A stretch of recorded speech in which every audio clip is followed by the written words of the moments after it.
प्यारे मित्रों, आज के क्लास में आप लोगों का हार्दिक अभिनंदन है। आज हम लोग फिर शुरुआत करेंगे 171 प्रश्न से। उसके पहले हम लोग पढ़ चुके हैं। ठीक है, एक बार फिर से आपसे कहेंगे मित्रों, लाइक और सब्सक्राइब जरूर कर दिया कीजिए। हालांकि मर्जी नहीं होगी तो मत भी करिएगा। ठीक है, चलिए अगला है ग्लाफनोफ्त का अर्थ क्या है। मित्रों ये भी जो है किसकी नीति है? ग्लाफनोफ्त और पेरेस्ट्रोइका, जो सोवियत राष्ट्रपति 1991 में जो मिखाइल गोर्बाचेव थे, उन्हीं का ये सिद्धांत है। और इसी सिद्धांत के द्वारा जो है सोवियत संघ का विघटन भी हो गया। इसी को अपनाते अपनाते सोवियत संघ कमजोर हो गया। ठीक है, ग्लाफनोफ्त का क्या अर्थ है? वही ग्लाफनोफ्त और पेरेस्ट्रोइका, जो सोवियत राष्ट्रपति उस समय 1991 के सोवियत राष्ट्राध्यक्ष मिखाइल गोर्बाचेव का सिद्धांत है। इन दोनों जो सिद्धांत है इनका अर्थ क्या है, इसमें अलग अलग हम लोग इसको देख रहे हैं। तो मित्रों ग्लाफनोफ्त का अर्थ है खुलापन, पारदर्शिता। ठीक है, तो ये दोनों आपका विकल्प सही होगा, क्योंकि उस समय मिखाइल गोर्बाचेव चाहते थे कि ये बंधन वाली लाइफ ना रहे, अंदर अंदर जो है सैनिक घुटते रहें। कोई कहे कि राष्ट्राध्यक्ष ठीक नहीं कर रहे हैं। विश्व में दोनों महाशक्तियां इतनी ताकतवर हो गई हैं कि दोनों महाशक्तियां अगर एक दूसरे से टकरा जाएं तो उस समय पूरे संपूर्ण विश्व का विनाश होने की संभावना थी। तो उसमें ये यानी एक प्रकार से अपने आप को घुट घुट कर जीवन जीने से अच्छा है कि बिल्कुल खुले मन से जिया जाए। तो वही उन्होंने बिल्कुल जो ग्लाफनोफ्त का जो उनका अर्थ है वो खुलापन और पारदर्शिता, इसको बिल्कुल उन्होंने सिद्धांत को अपनाया है ग्लाफनोफ्त के अंतर्गत। ठीक है, तो ग्लाफनोफ्त का जो अर्थ है उसे कहते हैं खुलापन और पारदर्शिता। ये विकल्प आपका दोनों सही होगा, का और खा। ठीक है, दूसरा है पेरेस्ट्रोइका। पेरेस्ट्रोइका का अर्थ जो है वो है पुनर्गठन या पुनर्निर्माण। क्योंकि उस समय जो है अमेरिका, इस समय परमाणु हथियारों पे इतना ज़्यादा जो है कंपटीशन की भावना हो गई थी दोनों के बीच में। इधर सोवियत संघ अकेले पड़ गया था। मान लीजिए अमेरिका तो हर चीज़ फूंक फूंक के कदम रख रहा था, लेकिन सोवियत संघ ने इतना ज़्यादा परमाणु हथियारों पर व्यय कर दिया, अपना हथियारों का निर्माण इतना ज़्यादा किया, अत्याधुनिक हथियारों और रिसर्च वर्क पे इतना व्यय किया, तो उसके यहाँ भुखमरी फैल गई। ठीक है, तो भुखमरी फैल गई। ऐसी स्थिति में जगह जगह पे विद्रोह भी होने लगे। और उधर जो है द्वितीय विश्व युद्ध जीतने के बाद द्वितीय विश्व युद्ध में सबसे ज़्यादा बर्बादी भी जो है सोवियत संघ को ही उठानी पड़ी थी, क्योंकि हिटलर जो था सबसे ज़्यादा उसने सोवियत संघ को बर्बाद किया था। ठीक है, तो ये पेरेस्ट्रोइका का अर्थ है पुनर्गठन या पुनर्निर्माण। ठीक है, तो इसमें विकल्प का सही होगा दोनों। ठीक, चलिए अगला है शिवाजी ने किस सम्राट के विरुद्ध गुरिल्ला समरतंत्र का प्रयोग किया था? तो मित्रों आप जानते ही हैं, शिवाजी ने मुगल सम्राट औरंगजेब के विरुद्ध गुरिल्ला समरतंत्र का प्रयोग किया था। अगला है पंचमार्गी तत्व किस युद्ध कला से संबंधित है? मित्रों वो है गुरिल्ला युद्ध। 3 चरणों में पूर्ण होने वाली युद्ध कला वो भी कहलाती है गुरिल्ला युद्ध कला। वही जैसे प्रथम, द्वितीय, तृतीय आप जब लोग जानते हैं। ठीक है, वैसे आप लोग अगर न समझ में आए तो गुरिल्ला युद्ध कला वाला चैप्टर आप लोग एक बार देख लीजिएगा। ठीक है, चलिए माओ तुम किस देश के गुरिल्ला सेना नायक थे? तो ये थे चीन के। फुनतुजू किस देश के गुरिल्ला सेना नायक थे? तो मित्रों फुनतुजू जो थे ये भी चीन के गुरिल्ला सेना नायक थे, लेकिन अंतर यही है चीन आधुनिक का था। फरी ये माओ तुंग जो है लेटेस्ट हैं, जो लगभग अभी जो है 1972 वगैरह में जिनकी मृत्यु हुई है, 71-72 में, लगभग 100% मत मानिएगा, लगभग की बात हम कर रहे हैं। और फुनतुजू जो है बहुत ईसा पूर्व जो है थे, आज से लगभग 25 वर्ष पहले। चलिए अगला है चे गुवेरा किस देश के गुरिल्ला सेना नायक थे? तो ये अर्जेंटीना के थे।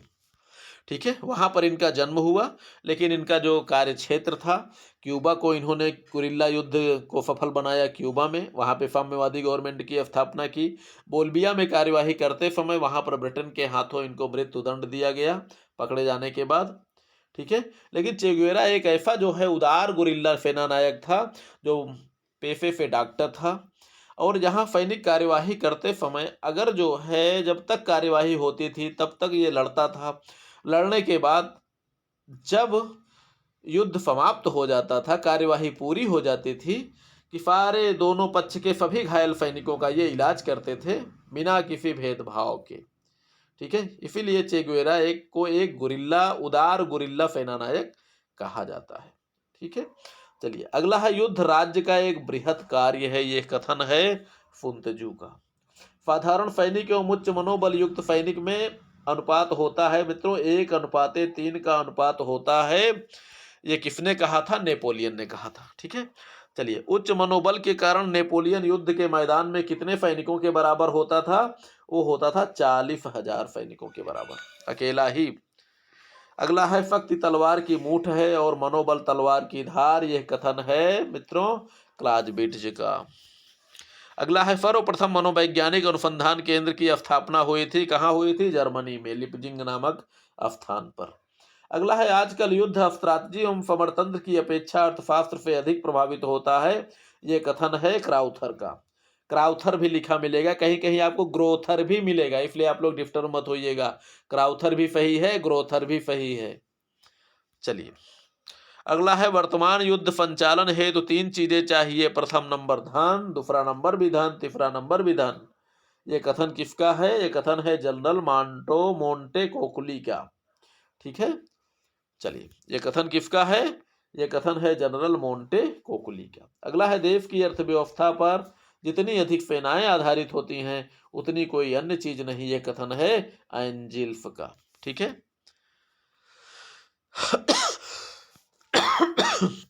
अगला है युद्ध वित्त व्यवस्था के तरीके हैं। मित्रों, युद्ध वित्त व्यवस्था के तरीके हैं कौन? कर व्यवस्था, ऋण व्यवस्था, ऐच्छिक चंदे। मित्रों, ये सभी जो है इसके तरीके हैं, क्योंकि जब युद्ध की शुरुआत हो जाती है जिसमें अपार धन व्यय होता है, और आज के इस टेक्निकल युद्धों में हर चीज महंगा है। महंगाई होने के कारण पैसा बहुत बुरा खर्च होता है, और क्योंकि कमजोर अर्थव्यवस्था वाले वर्तमान युद्धों को नहीं लड़ सकते, इसलिए राष्ट्र को अपार धन की जरूरत पड़ती है, जिसमें राष्ट्र अपने ही देश में हर प्रकार से जो है उसकी पूर्ति करता है। जैसे कर व्यवस्था, टैक्स वगैरह बढ़ा देना, ऋण व्यवस्था, कर्ज ले लेना, अंदर अपने देश के नागरिकों से भी कर्ज लेना, बाहर विदेशों से भी कर्ज लेना। ऐच्छिक चंदे हो गया, यानी ऐच्छिक चंदे का मतलब जैसे लड़ाई के समय में ये हो कि युद्ध चल रहा है, आप लोग स्वतः जो है, जो अपनी इच्छा से जो आप दान कर सकते हैं, युद्ध में अपना अपना सहयोग दीजिए, तो फिर कहते हैं ऐच्छिक चंदे का मतलब होता है इच्छा से चंदे देना। ठीक, चलिए। अगला है परमाणु युग की शुरुआत हुई। परमाणु युग की मित्रों शुरुआत हुई है 1945 से। भाई 1945 में परमाणु बम बना, प्रथम परीक्षण अमेरिका ने किया, तो परमाणु बम बन गया, तो वहीं से शुरुआत हो गई। ठीक है, चलिए। प्रथम परमाणु परीक्षण किया गया जो है 16 जुलाई 1945 को अमेरिका ने किया। ठीक है। अगला है प्रथम परमाणु परीक्षण किस देश ने किया? तो किया था अमेरिका ने। प्रथम परमाणु परीक्षण का नाम क्या है? तो प्रथम परमाणु परीक्षण का नाम है ट्रिनिटी। बच्चों, इतना याद रखिएगा, अगर विश्व के प्रथम परमाणु परीक्षण का नाम पूछा जाए तो आप लोग उत्तर देंगे ट्रिनिटी। अब भारत के प्रथम परमाणु परीक्षण का नाम पूछा जाए तो आप नाम देंगे स्माइल्ड बुद्धा या बुद्ध मुस्कुराए। ठीक है, चलिए। यहाँ डिस्टर्ब मत होइएगा, बहुत बारीक प्रश्न है। एक तो विश्व में प्रथम परमाणु परीक्षण, एक होता है भारत का प्रथम परमाणु परीक्षण, दोनों प्रश्न अलग अलग हैं। ठीक है, चलिए। प्रथम परमाणु परीक्षण का नाम था ट्रिनिटी। अगला है परमाणु बम के निर्माता थे। तो मित्रों, परमाणु बम के निर्माता थे ऑटो हॉन। अगला है अमेरिका के परमाणु परीक्षण परियोजना का क्या नाम था? तो वो है मैनहट्टन परियोजना। मैनहट्टन परियोजना के अध्यक्ष थे कौन थे? ओपेनहाइमर। ठीक है।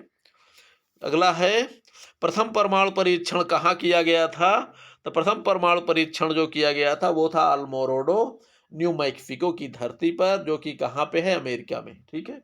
प्रथम परमाणु बम का प्रयोग कहाँ किया गया? प्रथम परमाणु बम का परीक्षण और प्रयोग में अंतर है मित्रों।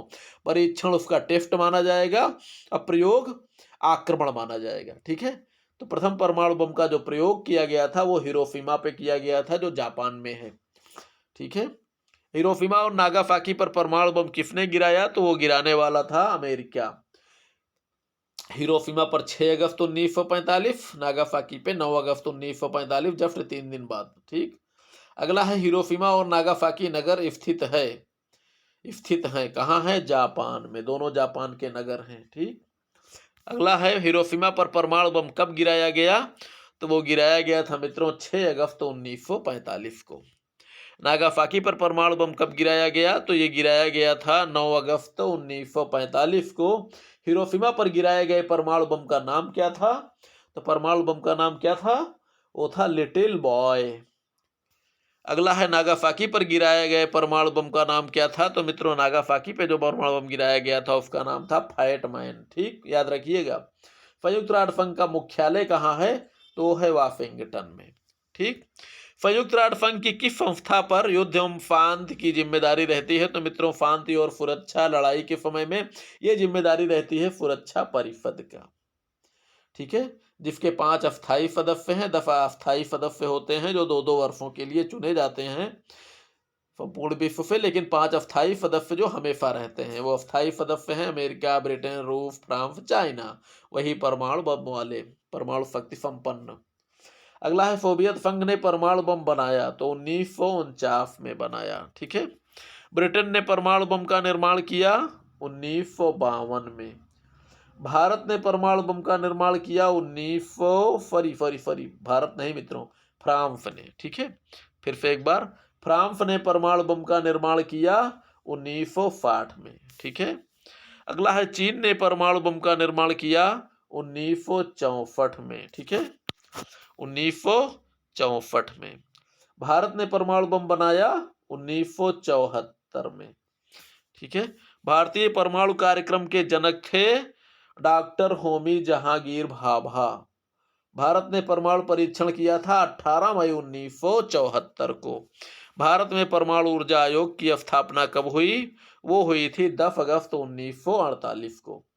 भारत में परमाणु ऊर्जा आयोग की स्थापना कहाँ हुई? तो मित्रों वो हुई थी ट्राम्बे, जो कि मुंबई में है। ठीक, बम्बई जिसे पहले कहते थे, आज उसको हम मुंबई कहते हैं। भारत का परमाणु परीक्षण स्थल है वो है मित्रों पोखरण में। ठीक है, राजस्थान में है।